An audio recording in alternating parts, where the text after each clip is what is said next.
So usually when a nation decides to build like a massively advanced piece of military hardware, it is a strictly locked door process. I mean, it's like a highly classified family recipe. You don't share the ingredients. You certainly don't invite the neighbors into your kitchen. And you absolutely do not ask two different rival master chefs to help you bake it. No, you really don't. That's practically a geopolitical nightmare waiting to happen. Right. But we're bringing this up because today is June 19th, 2026. And we are looking at a situation where a country is doing exactly that. And they're doing it with one of the most sensitive pieces of military hardware on the planet. Yeah, the announcement a few weeks ago was, well, it was a massive shift. On May 26, South Korea's Ministry of National Defense dropped their basic plan for the development of the Republic of Korea's nuclear-powered submarine. Which is huge. It really is. It elevates the ambition from just, a long-term research goal to an active implementation plan. They are targeting a first vessel launch in the mid-2030s. And to figure out how they actually plan to pull this off, we have a fantastic source today. We are utilizing a hot-off-the-press policy paper. It was published just yesterday, June 18th, 2026, by Cheong Seong-Chang from the Sejong Institute. A really comprehensive paper, too. Oh, absolutely. So, okay, let's unpack this. The core mission of our deep dive today is exploring South Korea's highly delicate, high-stakes plan.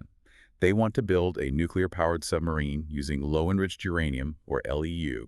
And the catch is, they're relying on the United States for the fuel, but leaning heavily on France for the crucial, how-to of actually building and running the vessel.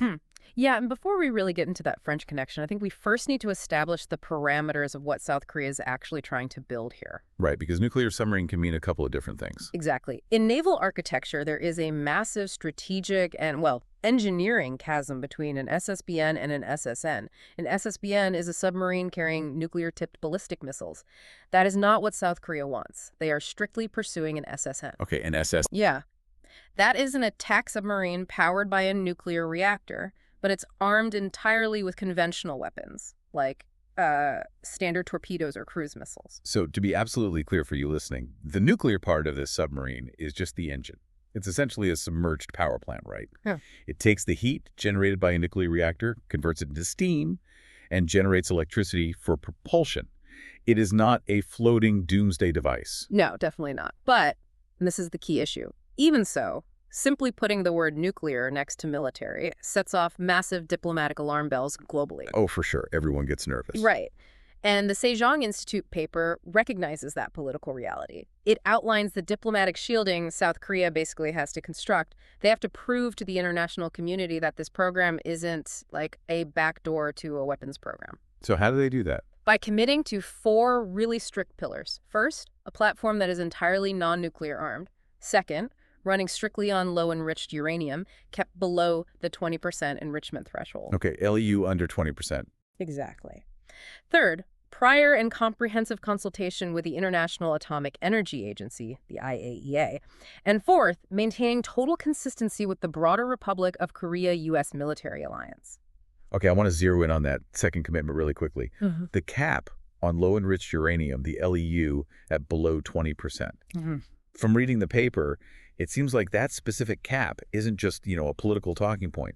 It completely upends the engineering math. Oh, fundamentally. It essentially forces South Korea to abandon the standard U.S. naval playbook, doesn't it? Yeah, it does, because the physics of the fuel divide dictate the naval architecture. You have HEU, which is highly enriched uranium, and LEU, low-enriched uranium. The United States and the UK actually rely exclusively on HEU. Right. Because HEU has a vastly higher energy density, you can design a relatively compact reactor core.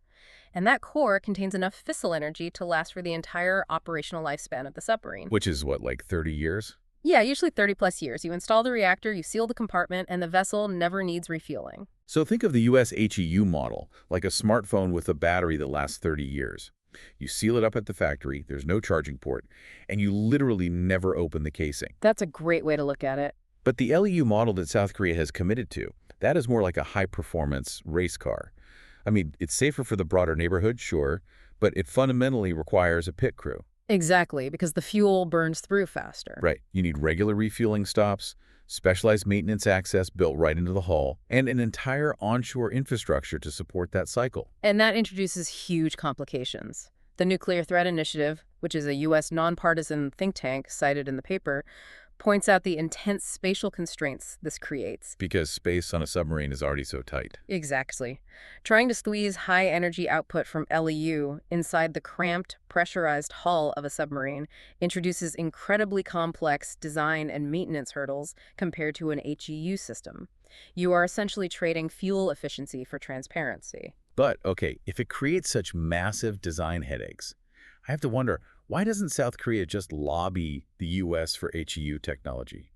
Why take the harder engineering path when you're building your very first nuclear submarine? Well, the non-proliferation implications of HEU are massive.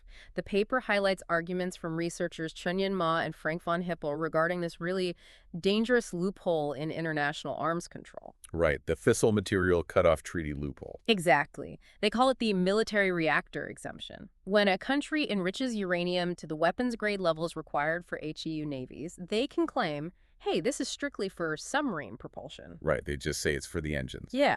But because naval reactors involve highly classified military technology, IAEA inspectors are historically blocked from verifying exactly how much HEU goes into the submarine, and crucially, how much might be siphoned off to secretly build a nuclear warhead.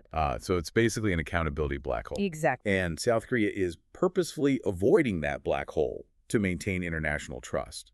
They're saying, look, we will stick to LEU under 20%, where the math is verifiable, so nobody can accuse us of running a shadow weapons program. Yep, that's the strategy. But because they chose that LEU path, the U.S. sealed battery playbook is useless to them.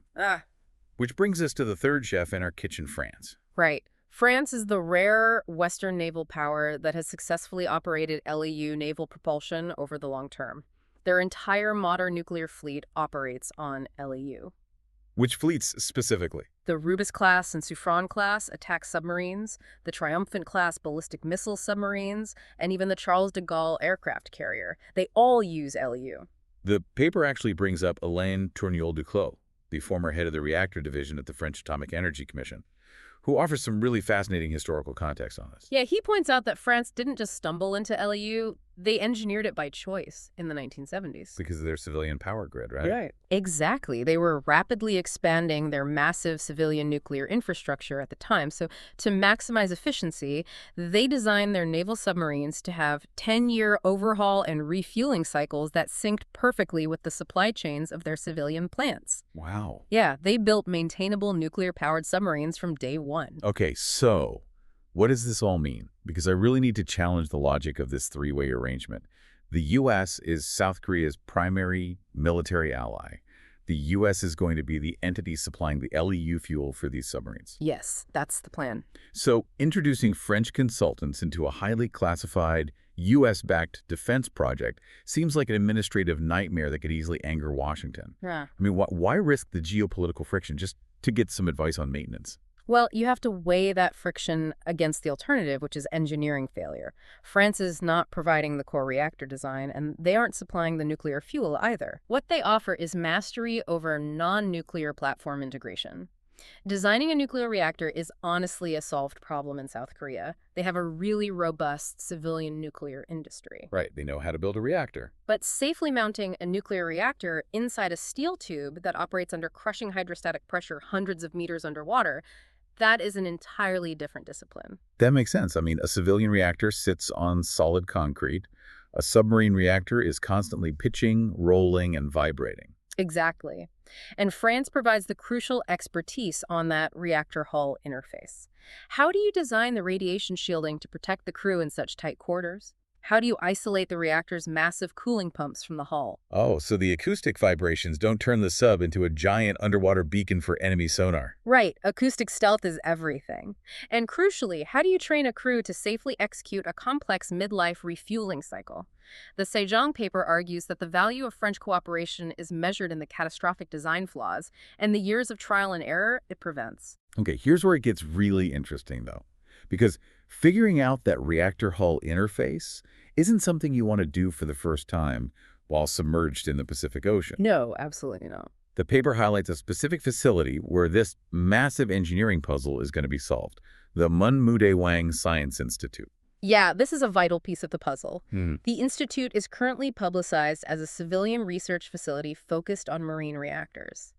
However, Cheong Seong-Chang's policy paper explicitly outlines how the infrastructure there is perfectly positioned to serve as the land-based test site. The LBTS. Yes, the LBTS for the military submarine program. So they basically construct a full-scale physical mock-up of the submarine's engine room on dry land. Exactly. Building a land-based prototype allows engineers to run full thermal hydraulic testing before a single sheet of steel is even cut for the actual submarine. That seems critical. It is, because the most hazardous element of nuclear naval propulsion isn't the steady-state operation of the reactor, it is managing emergencies. Like what kind of emergencies? Like, how do the secondary cooling systems respond if the primary pumps fail? How quickly can the reactor be scrammed, emergency shutdown, while the platform is tilted at a severe angle to simulate ocean maneuvering? Oh. France's operational guidance during these specific tests at Munmu-Daewang will be the linchpin that accelerates the program safely by 1 or 2 years. But, testing French integration techniques on a reactor fueled by American uranium brings us right back to the diplomatic minefield. Yeah. You cannot mix U.S. nuclear fuel agreements with French naval secrets without sending shockwaves through Washington. No, you really can't. I mean, I'm looking at the alphabet soup of U.S. agencies involved here. The Department of Energy, the Department of Defense, the National Nuclear Security Administration, the State Department. Every single one of them is going to view this three-way arrangement as a massive operational security liability. Oh, the primary concern in Washington will absolutely be technology bleed. The United States will demand total assurance that no U.S.-origin nuclear technology, fuel data, or proprietary software inadvertently crosses over to the French defense industry. So how does South Korea manage that? To preempt this, the Sejong Institute paper emphasizes that South Korea must implement a strict clean chain principle. A clean chain, meaning like a structural and legal firewall. Exactly. It requires establishing completely isolated work streams, the ROK-US Cooperation Network, the Korea-France Cooperation Network, and Korea's Independent Domestic Development Network must operate in complete silos. That sounds incredibly difficult to manage. It is. South Korea has to legally guarantee that no material or data containing U.S. origin technology is shared with French consultants without explicit prior U.S. consent. And the Sejong paper lists 5 strict formulations that South Korea essentially has to pitch to Washington to prove this isn't a proliferation risk. We touched on the first 3 earlier, right? Committing strictly to LEU, absolutely refusing to seek HEU from anyone, and swearing off nuclear weapons. Right, those are the baselines. But the 4th point is fascinating to me. It involves full IAEA consultation under a specific mechanism called INFCIRC 153 paragraph 14. Yeah, that's a very specific regulatory mechanism. How does quoting an obscure regulatory paragraph actually soothe the anxieties of, the National Nuclear Security Administration? Well, INFCIRC 153 paragraph 14 is the legal mechanism that allows a non-nuclear weapon state to use nuclear material for a military, non-explosive, purpose-like submarine propulsion while keeping the IAEA involved. Oh, I see. Instead of the black hole we discussed earlier, this paragraph creates an arrangement where inspectors can still monitor the flow of the LEU fuel. It proves to the U.S. that South Korea is voluntarily opening its books to international watchdogs. So they ensure every gram of uranium is accounted for. Exactly, and strictly used for propulsion. And then the 5th formulation is full alliance interoperability. South Korea has to assure the U.S. Department of Defense that this new submarine won't just be an independent vanity project, right? It has to be a platform that plugs seamlessly into the combined anti-submarine warfare networks of the U.S. and its allies in the Indo-Pacific. Right, and while they were pitching all of this to Washington, France's willingness to participate also requires strategic motivation. Paris isn't selling the reactor, and they aren't selling the fuel, so the financial windfall is fairly limited. Right. So why would France even agree to do this? Well, participating gives France a highly capable advanced technology partner in the critical Indo-Pacific theater. Furthermore, if South Korea successfully deploys a world-class SSN using LEU, it legitimizes France's LEU operational standard on the global stage. It proves HEU isn't the only path to a top-tier nuclear navy. Exactly. And there are also massive industrial synergies.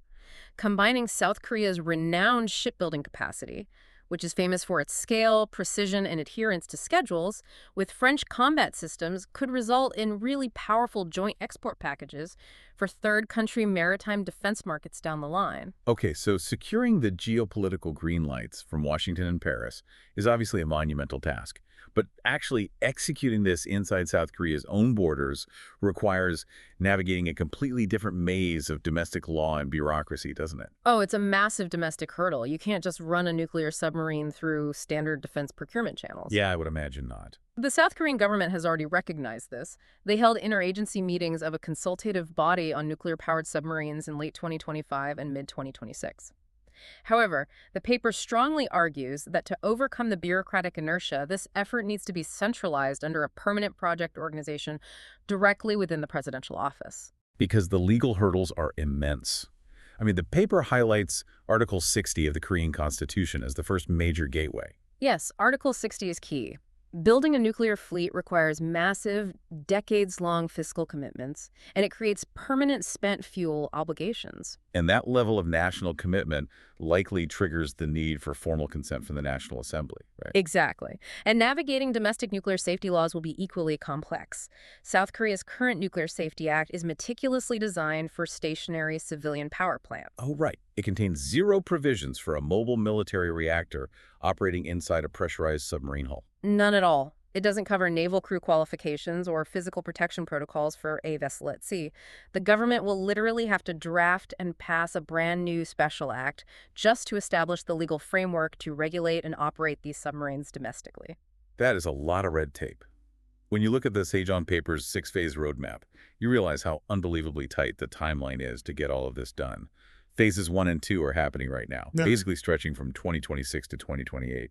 Yeah, this is the era of laying the institutional groundwork, negotiating the LEU fuel agreement with the U.S., and beginning the non-nuclear shielding and training talks with France. And then Phase 3 is slated for 2028 to 2030, which encompasses that critical land-based testing at the Munmudae Wang Science Institute to prove the integrated technology actually works. Right. And then phases 4 through 6 stretch through the 2030s.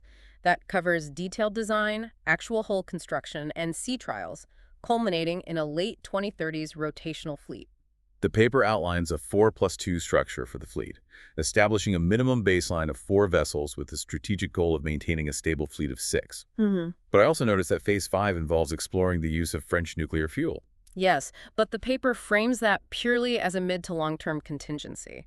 It's basically an insurance policy in case the U.S. supply chain faces unexpected delays.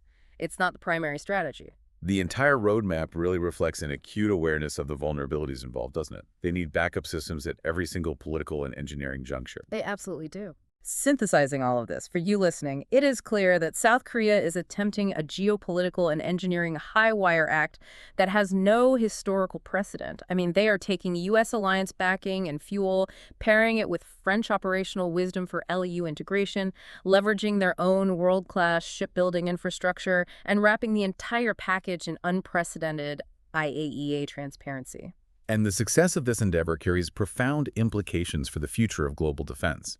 For decades, the United States and the UK's HEU sealed battery model has been treated as the uncompromising gold standard for nuclear navies. Even with the non-proliferation risks. Exactly, a status maintained despite those severe risks.